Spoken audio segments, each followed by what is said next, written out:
Well, I had a good time ranking all the Pixar movies, so I thought, let's just do it again! but this time with DreamWorks movies. I have very mixed thoughts on DreamWorks as a whole. Some of their films are on par with the best Pixar movies ever made, while others are on par with the worst Pixar movies ever made. It should come as no surprise that DreamWorks is a very mixed bag in terms of quality. But that doesn't mean I don't love DreamWorks. Sometimes I just like when a studio has a variety of both good and bad movies, and every once in a while they're able to put out an epic masterpiece every now and then. And now it's finally time to rank all 44 of their theatrical animated features. That's right, I am not including Josephine Dreams on this list. It was not released in theaters, only to DVD. Though if you're curious on where I would put it if it did count, 15th place. Anyway, this is gonna be a little while, so I say sit back, relax, and enjoy as I take you through the good, the bad, and the fishy. So let's get into it. Endless trash! What? What do you want me to say? What could I possibly say about DreamWorks' worst film, Shark Tale, that you don't already know? It's very terrible in so many ways, and I'm sure you've already heard before. The animation is so bad, the characters suck, the story is generic, the humor sucks, they keep jamming pop culture references down your throat, and the ending, the less said there, the better. Oscar is one of the most unlikable characters I've ever seen in an animated movie. I don't connect with Lenny at all. The rest of the characters are either annoying or just straight up unlikable. In general, its concept of a shark mafia sounds interesting on paper, but the way it's executed leaves a lot to be desired. The only thing I can compliment it on is the voice acting, which is top notch. But otherwise, this movie is a darn mess. You know it's a mess. It was a terrible idea from the very beginning. It's the worst DreamWorks animated movie by a massive landslide, and the one I am least likely to watch again. How does that feel, Will Smith? How does that feel? Dada! Okay, I'll keep this part short and sweet. Shrek the Third sucks. Plain and simple. It's very bad given how excellent the first two turned out to be. Sometimes there's a funny joke and some of the characters are decent, but there's so many plot points in this one compared to the previous two and feels really detracted. First, Shrek doesn't want to be the next king of Far, Far Away, so he, Puss, and Donkey go on this adventure to find King Arthur, a high school boy who is constantly bullied by his classmates. Then there's a subplot about Fiona being pregnant, and this doesn't go anywhere and adds nothing to the story. Meanwhile, Prince Charming from the last movie is back, seeking revenge, so he leads a bunch of villains from other fairy tales that immediately change their allegiances and motivations at the end after Arthur comes back and gives a cliche inspirational speech. The movie is so bland and unremarkable, with very little to enjoy and get out of. Shrek learns practically nothing from this experience, and his friends don't add anything to the plot whatsoever. Most of the jokes don't land, the story is stupid, the villain is pathetic and lame. There's only one scene in this that actually works, and that's when Shrek and Arthur are talking to each other amongst the fire. It's a really cool scene, seeing how they overcome their differences together. It's a heartfelt scene in what is otherwise a bland, uninspired installment to one of the most iconic franchises ever. Holy cow, the Boss Baby is so bad, and most people would agree. It's nothing but a bunch of wacky shenanigans that happen so randomly. Nothing was super entertaining, nothing was funny, nothing got to me, it's way too fast-paced, and the characters' relationships are super generic. The villain is kind of fun, the animation is neat, the message is fine, but overall it's just mediocre kitty garbage. I don't even know what else to say about it, it's just not good. I'm glad that kids will at least find it entertaining. I'm not one of them. Spirit Untamed was alright, I guess. I'll start with the good stuff. First, the animation is still very stunning, it has a beautiful soundtrack, it all just is a really harmless family-friendly adventure, which is neat. I still don't really like the movie. Look, it still has the same emotion like the first film, but it feels less entertaining and a little more boring. It has a very basic story with a ton of really played out scenes with not much charm and ingenuity that made the original a success. The character designs especially are so basic and they don't look good in this animation style. There's not a whole lot for this movie to offer as continuations to the original spirit, and the lessons that are taught here are better off presented elsewhere. It's still entertaining and decent enough for families to enjoy, but it lacks the charm and worse, the spirit.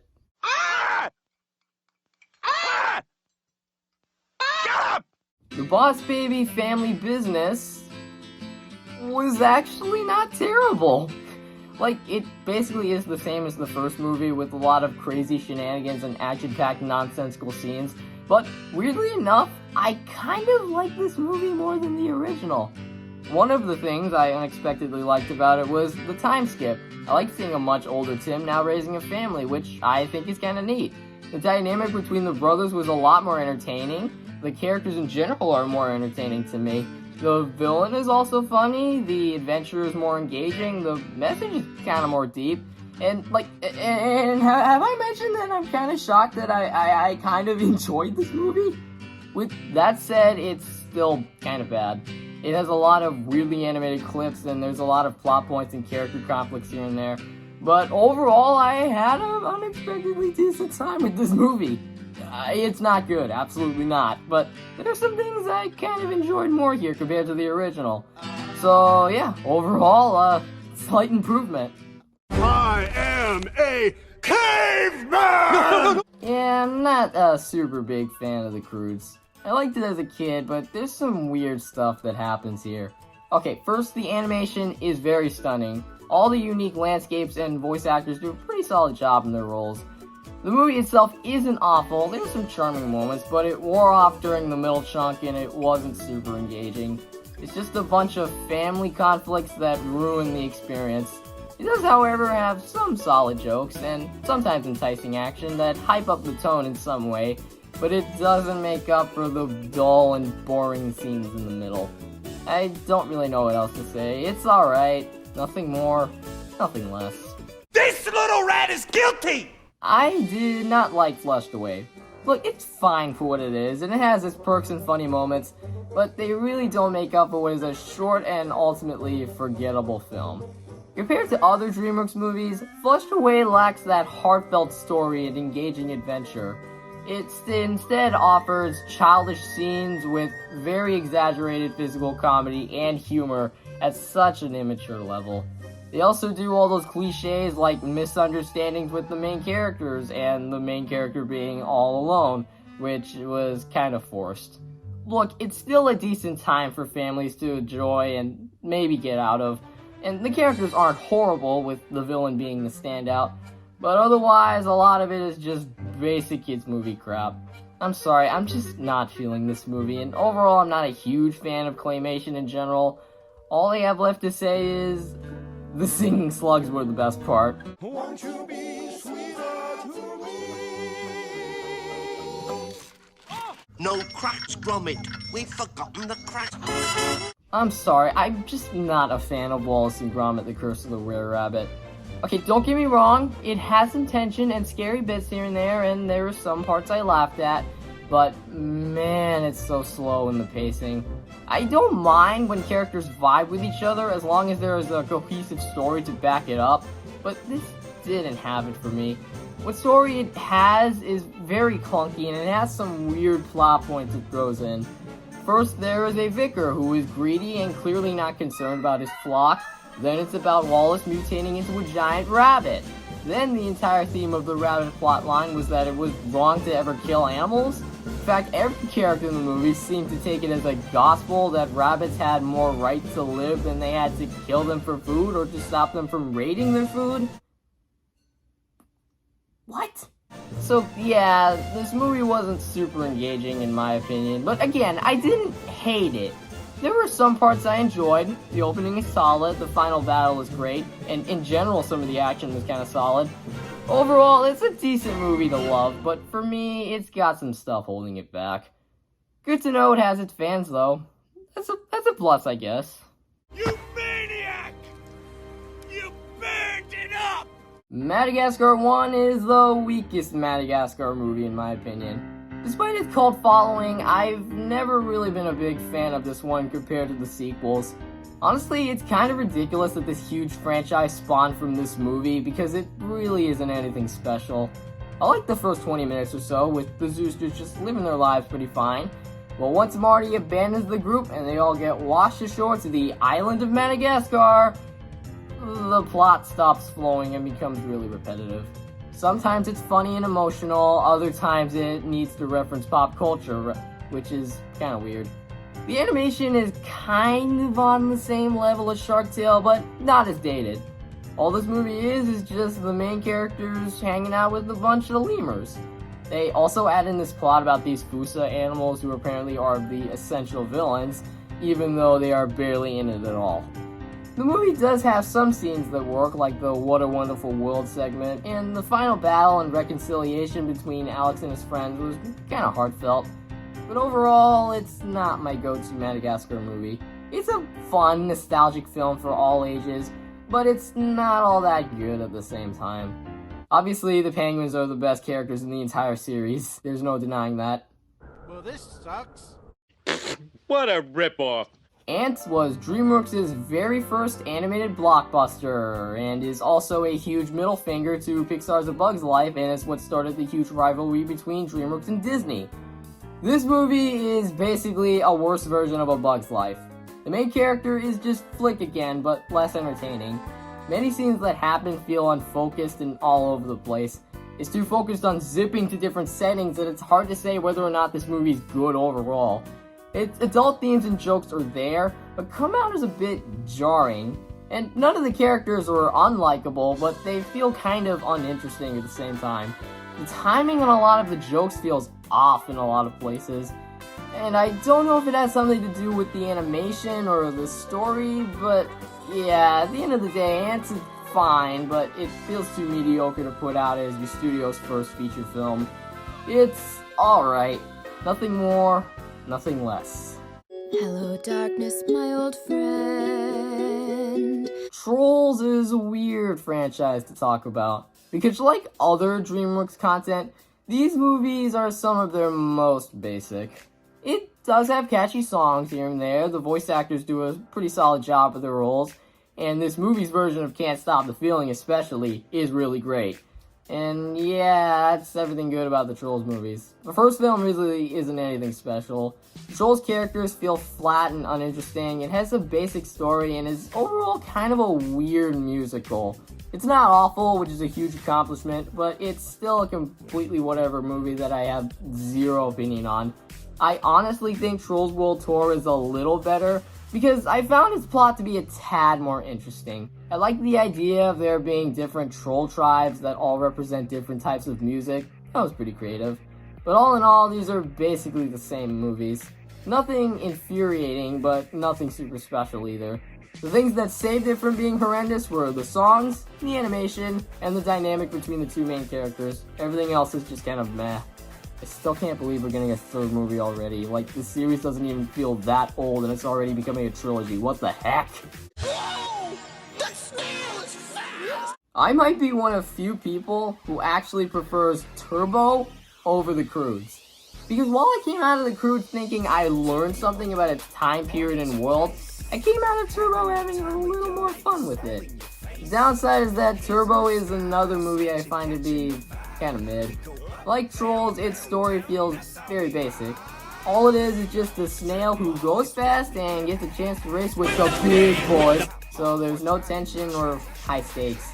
The plot is a little predictable with very few surprises left out. It's not super dramatic or funny, and its villain is on the same level as Disney's plot twist villains. Once again, not a ton to talk about. The race scenes are cool, the characters are somewhat charming, the animation's okay, but for the most part, it's nothing super special in the long run.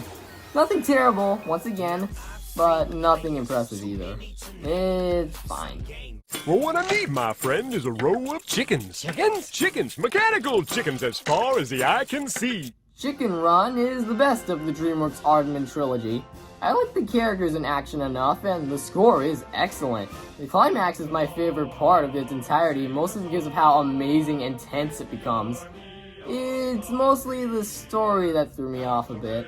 So the chickens meet this rooster named Rocket, played by Mel Gibson, The racist ass Melly Gibsons. who gives them all flying lessons. But then he leaves and the chickens form a plan to build this plane, which is like, why couldn't this movie entirely be about building this plane? Why did we have to waste most of the film's runtime with Rocket giving the characters flying lessons? This abrupt plotline feels a little detracted from the rest of the movie, and it feels as if something's missing. So yeah, Chicken Run is still a fun, harmless film with a definite ton of effort put into it, but a good story was all it was missing. Whether she's human or not, she's still a giant fish! Ruby Gillman, Teenage Kraken is DreamWorks' most recent film to date. It's also just kinda okay. In general, I just found it to be really played out and repetitive. I've seen a lot of elements in this from other movies before, which would be fine if this movie tweaks some of those aspects around to make it feel and look different. But this just wasn't that, man. This movie is just a worse version of Turning Red in my eyes. The concept of turning into a giant creature is just turning red again. So many elements in the story are just turning red again. The characters are just turning red again with the same personalities and struggles. It's like they took bits and pieces from what came before it and tried to make it original, but came out eerily similar in a lot of ways. There's also all the usual cliches like, oh, you knew about this the whole time? Why didn't you tell me? Oh, I was just trying to protect you from danger. Or, oh, I feel so different from everyone. Oh, you don't have to hide anything from us. It's just too much, man. Overall, I didn't hate this movie or anything. The animation is neat. It has some heart. Some of the characters are entertaining, aside from the whole similarity angle. The song covers are catchy, and the action isn't too bad either. Plus, they threw in a Puss in Boots Easter egg in there, which was very clever. There's clearly some good ideas here, and it's a good story on paper, but the execution needs a lot of tweaks. It's not a bad film on its own, but as a follow-up to what came before it, it's a massive disappointment. I know this isn't a full review, but 5 out of 10, it's alright. If you're interested in seeing it, go do so. I'm not stopping you. Also this. Anyone ask? We're from Canada. Really? Give me more push-ups. Now give me some jumping jacks. Not ta real smooth. Penguins of Madagascar was surprisingly not that bad.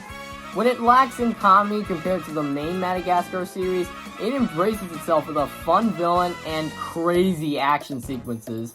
I wasn't too into the other secret agents that were involved. They weren't given a lot of screen time and didn't add a ton to the plot.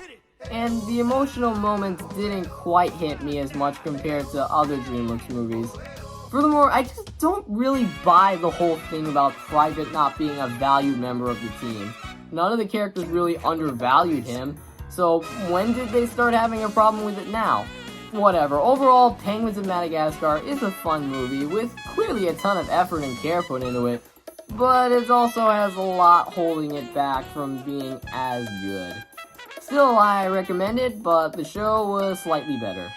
Oh, we are the pirates who don't do anything. After 3 great 2D animated movies in a row, Sinbad Legend of the Seven Seas feels like a huge letdown. The animation does make this movie very gorgeous, though you could tell they were a little bit ambitious with some of the creatures' designs. The story isn't bad, but it's about as basic and uninteresting as it gets. It's a quest for a magic object, what else do you really expect? The characters are fine here, but Sinbad feels a little too egotistical. The villain is good, but not great, and yeah, basically that's the movie. Once again, it's not terrible, but compared to the other 2D DreamWorks movies, this one just does the bare minimum. Still, I appreciate the effort, not watching it again, but it's good for what it's worth. Fear me if you dare. The first Puss in Boots has never been one of my favorite DreamWorks movies, but there's a lot to like here. One thing that I really like about this movie is that it's not a Shrek movie. Despite being a spin-off, Puss in Boots plays it straight as a Humpty Dumpty Jack and the Beanstalk crossover, as opposed to Shrek, which subverts the fairy tale genre. The downside is that it's not as good as the Shrek movies. One scene that I did like, however, was this flashback of Puss and Humpty's childhood and what caused them to split apart. But it ends up taking so much time that the actual adventure feels very short. I like the resolution between Puss and Humpty's relationship, and it makes the final battle look cool enough. But the quest itself doesn't feel all that interesting and also feels very short. So yeah, Puss in Boots overall still has some of the charm from the first two Shrek movies, but it's also just another okay movie. It ain't over easy. Oh, Susan! Ooh, I just scared myself. That is scary. Monsters vs. Aliens was alright. It wasn't bad, but much like all the other movies I've talked about so far, this one's perfectly innocent, but not very good. I will say, it did make me laugh quite a bit of times watching it. The action scenes are visually interesting, and you can tell they did a pretty solid job with choreographing some of these sequences, which is neat. None of the characters are hateable, but none of them are interesting at the same time. But yeah, they're not awful, they kind of hold some of the movie up. And it also kind of makes up for the messiness with its screenplay. As a whole, the idea of a monster parody seems interesting on paper, but the way it's presented here isn't done particularly well. It really falls flat because its story is not that compelling or interesting, and it doesn't do things you've already seen before. Overall, you could do a lot better with Monsters vs. Aliens, but you could do a lot worse. Oh! Do not drink the lemonade! I actually had a lot of fun with Home. I still think it's just okay, but the characters are a lot more endearing and the plot is solid as well. Yes, there's a lot of sucky and disgusting moments here and there, but for the most part, it's kind of fun. I don't know. The main characters are really funny and enjoyable together, and it's nice seeing them both going on this journey and form a friendship. Some of the humor and scenarios work, like in the scene where O is given a supposed disguise to fool all the other aliens. That was kind of funny. I also like how the plot is focused on stopping the party invitation from reaching a group of evil aliens, and then the second half kind of drops that plot line for something a little more confusing. Although it is very engaging, both visually and somewhat emotionally. So yeah, despite some of its weaknesses, I kinda enjoyed this one. The characters are likable, the songs are catchy, the villains are decent, the setup of the story is pretty cool, and it clearly has a ton of heart put into it. I mean, it's still not a masterpiece, but still a fun time for people of all ages. I don't know. I like 'em big. I like 'em chunky. Madagascar, Escape to Africa. Okay, this is where the series started to improve and become really good. It actually tried to have compelling story arcs for the main characters, and there's a lot of scenes that I had a ton of fun with, from the plane crash to the penguins to Nana to, of course, Moto Moto. I like 'em big. I like 'em chunky. I like 'em big. I like 'em lumpy. But the stuff with Alex and his dad and the Alec Baldwin villain lion felt a little jarring and uninterested, and the film's slow pace dragged in the middle, and it did limit the effectiveness of its comedy. So much is given to the characters adjusting to life in Africa while also trying to fix the plane the penguins crashed. Then the plot goes in a different direction about how the humans took all the animals' water, which feels kind of detracted from the rest of the film, though it kind of is my favorite part of the whole thing. So yeah, the story goes in some weird and unexpected directions that don't entirely make sense, and the middle drags on a little bit, but despite its flaws, it's still a hard, entertaining movie to hate. It's funny, it's emotional, it's a huge improvement over the first film, but I still think the sequel that came after this one was a little better. We'll get to it eventually. Abominable! Can you believe that? I'm kinda mixed on Abominable. Not bad by any means, but I feel like the pieces were there to make yet another incredible DreamWorks classic, but it really dropped the ball. This isn't a terrible movie like Shark Tale or Shrek the Third, but it's probably the most forgettable DreamWorks movie ever made. It came out at least 4 years ago, and it already feels forgettable. The biggest compliment I can give it is the fact that it takes place somewhere that isn't America. I like seeing different cultures portrayed in animated films. My favorite part of this movie was the beginning, where we see the main character working hard, saving enough money, and befriending a Yeti. It was pretty wholesome with a hint of magic to boot. But once the characters hop on this boat and go on this adventure to get the Yeti home, it's not super engaging. The Yeti's powers are visually interesting, but they kind of come out of nowhere and kind of exist to move the plot along. Also, there's a twist villain in this movie, which, much like Gagne, doesn't really add anything to the story, like, at all. It just kind of comes out of nowhere. Overall, this movie tried to tell a good story, but not hard enough, and it shows. I think I love you. Yeah. I am shocked and pleased to report that I liked the Croods A New Age. It's a lot more focused on the characters and story than in the first movie, which is nothing but a bunch of misadventures. This time, the focus is about the Croods adjusting to life with this new family, the Bettermans, who are giant a-holes for the first half of the movie, and I loved it. There's a lot more conflicts between the characters, which I found to be a lot more interesting, and felt like it made sense to the overall plot. Like, of course, adjusting to this modern life would be difficult, and of course Guy would be swayed by the Betterman's lifestyle, because he was a lot more advanced than the Croods were. Of course Eep would feel upset and offended by this. All these different plot lines feel way more interesting, and I thought it was neat. Another thing I liked about this movie is that it's a lot more funnier than the original. It made me laugh way more often, especially when the story started to become more insane. What starts off as a character conflict massacre quickly evolves into a giant climax with a bunch of punch monkeys, which was my favorite part of the whole thing. Yeah, I can't believe I'm saying this, but I actually had a lot of fun with the Croods too. It's not great, of course. There's still a ton of weirdly animated scenes, and some of the conflicts aren't given a lot of screen time. But other than that, I still had a pretty fun time with the Croods too, and I definitely recommend you check it out if you haven't already. Yep, Shrek Forever After is indeed an impressive movie. Though it's not as great as Shrek 1 or 2, it's a huge improvement over Shrek the Third.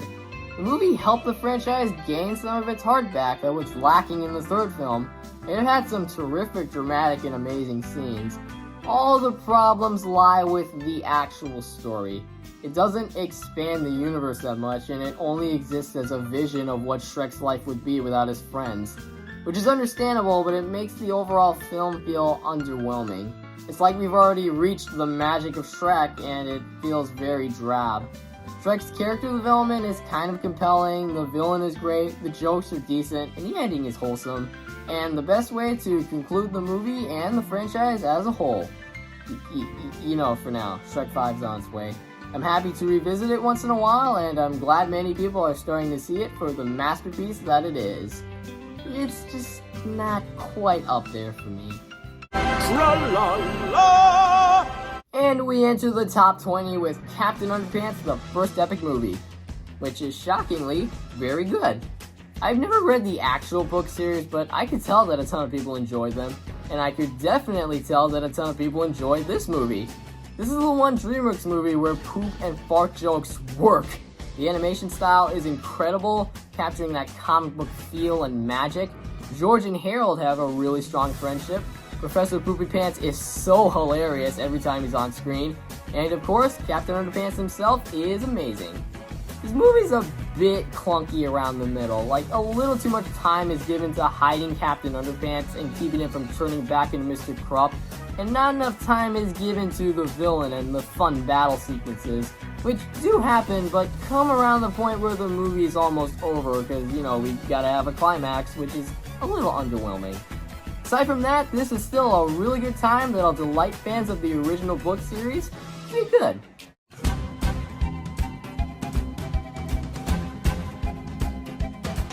The Road to El Dorado is one of two cult classic DreamWorks movies that seems to have received massive critical acclaim over the years. I mean, like, I like it, but I'm not head over heels in love with it like a ton of you guys are. With that said, I do see what there is to love about it. Tulio and Miguel have some great chemistry together, the songs are mostly great, the mix with 2D and 3D bits really make this film pop, but the story is kind of my main issue about this movie. It doesn't make entirely sense. It starts strong, but becomes a little weak as the movie progresses. I find it weird how the characters stumble into the ball game. It does the whole thing with the two friends hating each other, and it went a little overboard with some of the earlier action scenes, especially since the final battle had way less tension. Other than that, this movie shines the most with its characters and its amazing moments that come with them. It's still a good movie that'll delight people of all ages. Oh, no, not the beast! Not the beast! Ah! You guys are gonna be so mad at me. But I kinda like B-Movie. It's up there as one of the weirdest DreamWorks movies I have ever seen, but I had so much fun with it nonetheless. This is hands down one of the funniest DreamWorks movies ever made. Not the all-time funniest, but we'll get to it later. The story isn't anything super special, but when it makes me laugh this much, I don't even care. Every single character cracks me up, and you can tell the voice actors had such a fun time with this movie. The only part that I didn't care for was around the last 30 minutes or so, when the movie tries to take its crazy story seriously and the jokes kind of stop flowing. But in a way I can understand what they're going for. I mean, like the destruction of plant life and decrease of pollination. But at the same time, its attempts at making it more darker feels kind of forced. But aside from that, B-Movie is still a good movie, and I don't see why so many people dislike it. It's just a blast!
Free to agree or disagree on them, but we can definitely all agree that this movie deserved the Oscar for Best Animated Feature over Big Hero 6, obviously. Or if the Lego Movie was nominated that year, obviously that should have won.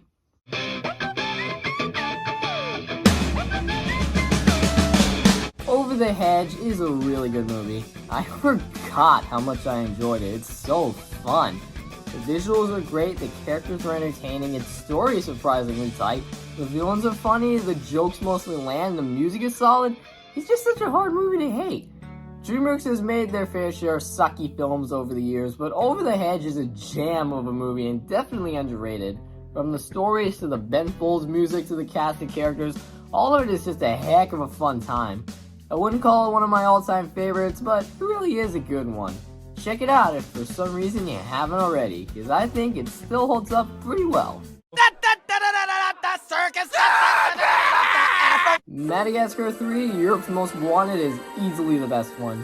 If I got anything from watching the Madagascar series, it's that DreamWorks is able to improve on their franchise with each new installment. This movie is an example of that. Madagascar 3 is an absolute blast of a movie, and there's so many jokes and gags that I found to be a lot funnier than the jokes in either of the previous installments. You're in a big trouble. Now you're really in a big trouble. Now you're really in a big trouble. I know. The colors in this one also pop way more than the other two did, and the animation in general is way more solid.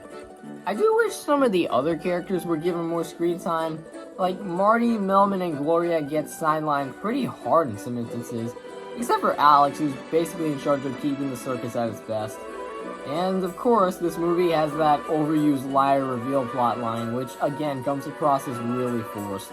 Besides that, I'm still shocked this movie turned out as good as it did. It has the same great characters with new ones introduced, it has the same fun energy, the villain is way more entertaining, it's a huge step up in the animation department.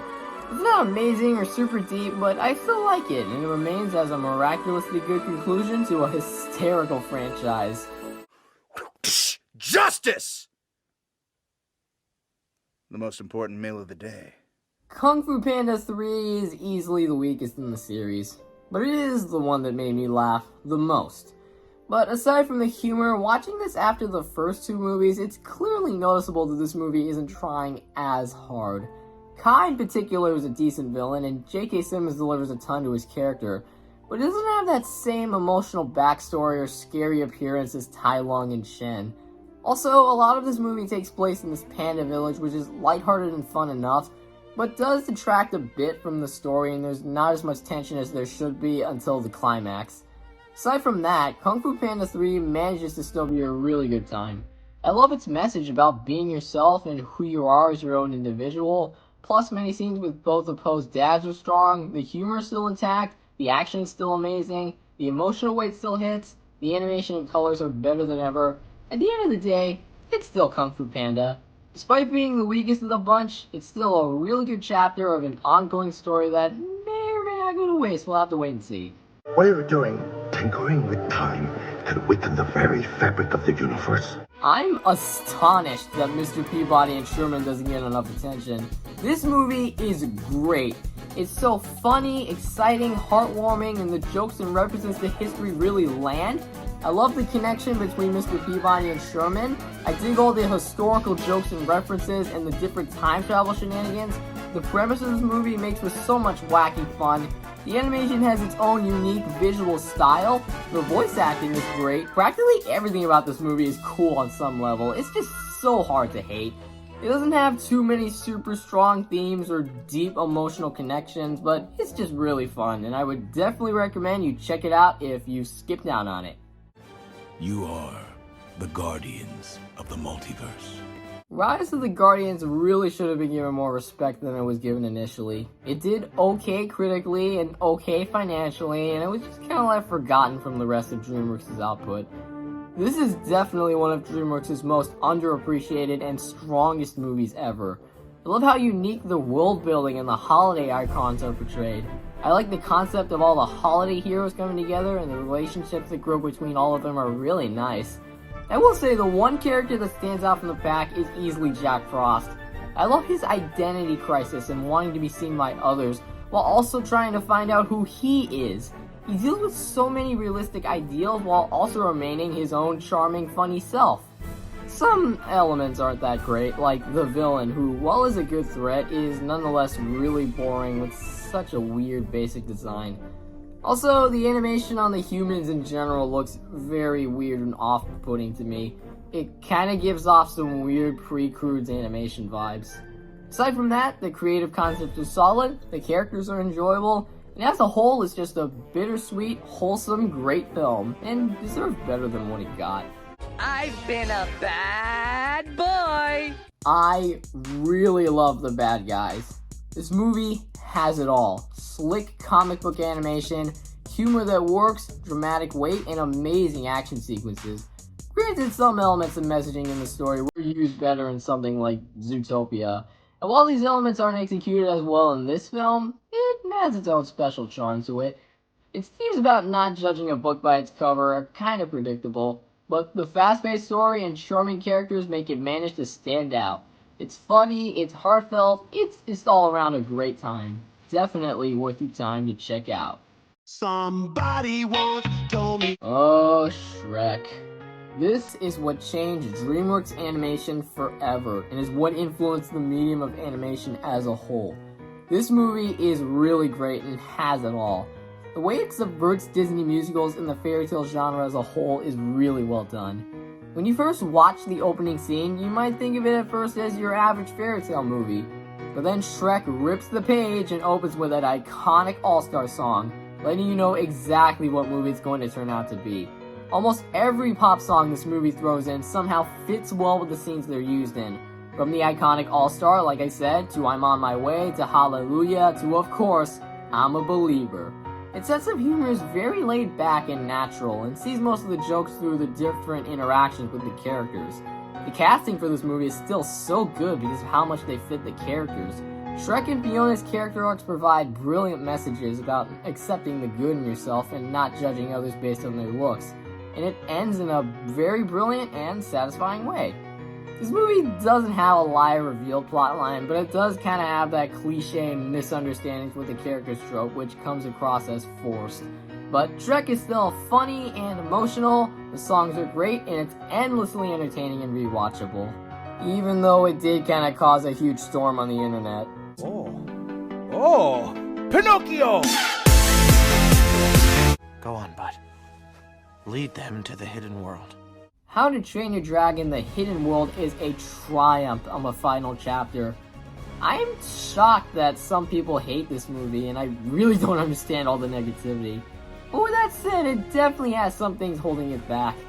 The middle is a little clunky, the pacing is slow sometimes, and yeah, the villain definitely chained up Toothless in the Light Fury too quickly, which I'm sure was the point, but felt a little rushed. Other than that, this movie is still phenomenal and a huge improvement over the second film. It recenters the story on the series' most important relationship, Hiccup and Toothless, and shows that after so many years of the two co-depending on each other, it's finally time to see them both as individuals. This movie breaks down many scenes with the two characters discovering their own identities and realizing that despite how much they care for each other, they need to go their separate ways in order to survive and lead both of their respective sides. It's such an amazing story about love taken to such an emotionally charged level. The villain is more entertaining, the flying sequences once again hit, the musical score slaps, the focus is back on the relationships that matter the most, the final battle is more engaging, the emotional weight hits stronger, and the ending is honestly the best conclusion out of any DreamWorks movie. There is no contest. It's fantastic how flawlessly this movie comes to a close, and it's ultimately shocking how DreamWorks went for a bittersweet and yet perfect finale to one of the best trilogies of all time. It's definitely been a rocky decade for DreamWorks to get to this point, but it all came together in the end thanks in large part to epic masterpieces like this one. I have eyes that can see right through lead. Megamind is such a great film and is really something special. Like, yeah, Despicable Me came out first and was more well received, but Megamind is a lot fresher, emotional, and more mature than that movie. The plot is really tight and the setup of the movie is spot on. Megamind himself is a very funny character, and I like his character arc throughout the film, slowly becoming a good guy and growing close to Roxanne. I especially love how, despite everyone, including his best friend telling them that he'll be nothing more than a bad guy, he's able to push through those boundaries and become a hero to not only himself, but to the people around him. This movie is really great and has brilliant messages about not letting others judge you by who you are. Yes, Megamind by itself was similar to other DreamWorks movies at the time, but it does amazing, beautiful things with the genre it tries to spoof.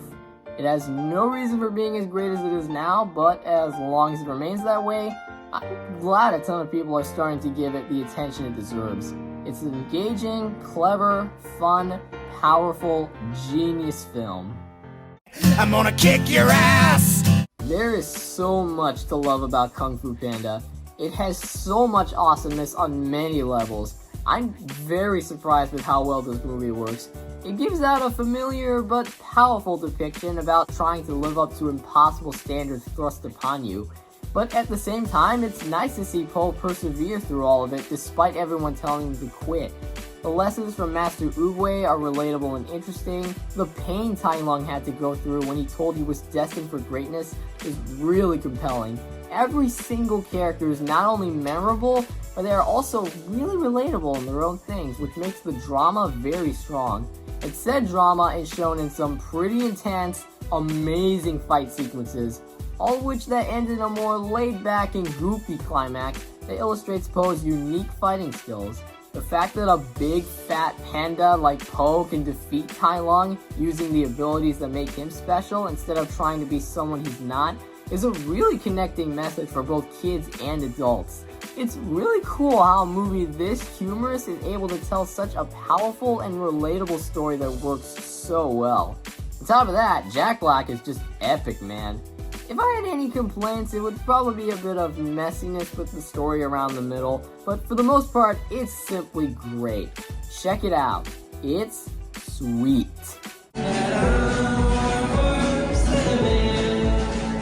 Spirit Stallion of the Cimarron? Or Cimarron? I don't know how you pronounce that. But yeah, Spirit is really great. Such a rich, uplifting story told with gorgeous animation and talkless horses.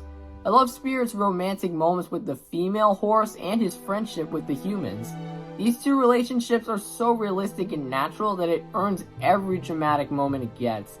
The beautiful animation mixed with 2D and 3D style still holds up, making for such beautiful, stunning action sequences. The colors are also magnificent, and the score is so unique and fits every scene in the movie so well.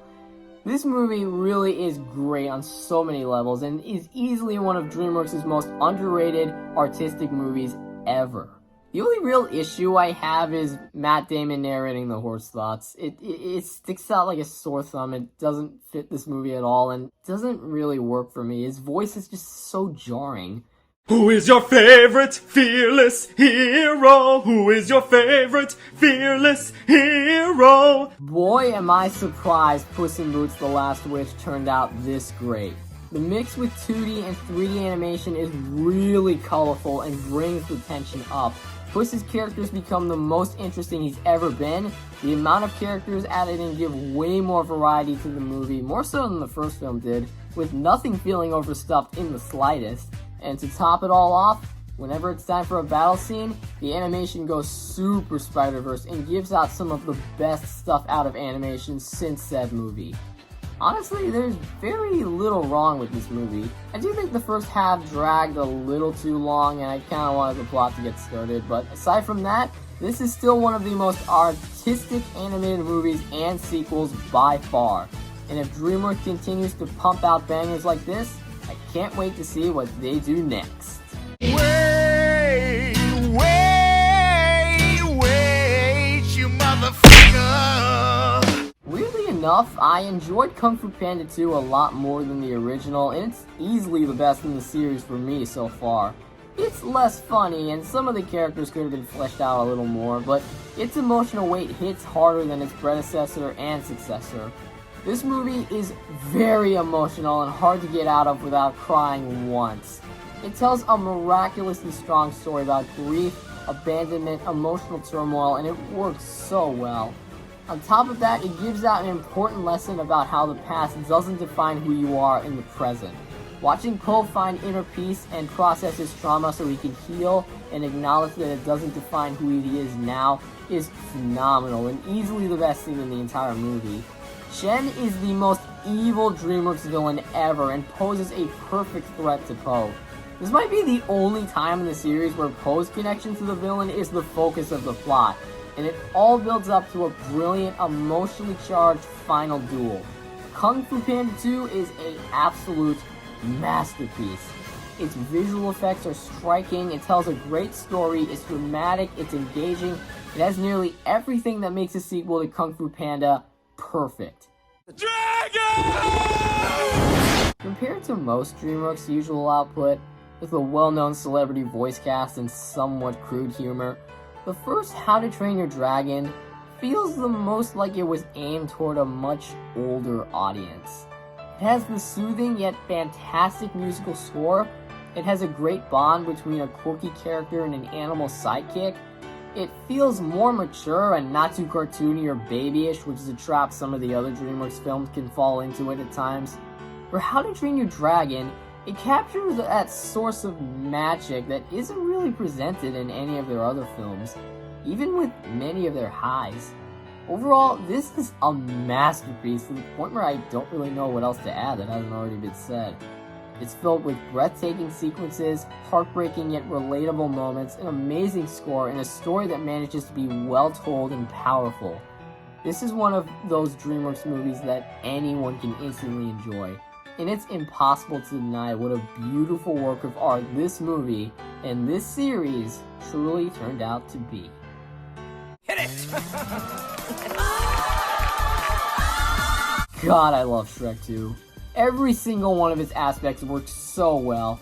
I love how it follows up on Shrek's arc on learning to love himself for who he is, and the choices he makes feels understandable because it's clear how much he cares for Fiona.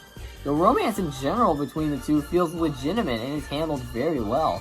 On top of that, it's consistently hilarious throughout, from the Hawaii 5-0 trumpet to Donkey's constant quips, to Shrek, Donkey, and Puss getting arrested. It's just endless humor that continues to land every time.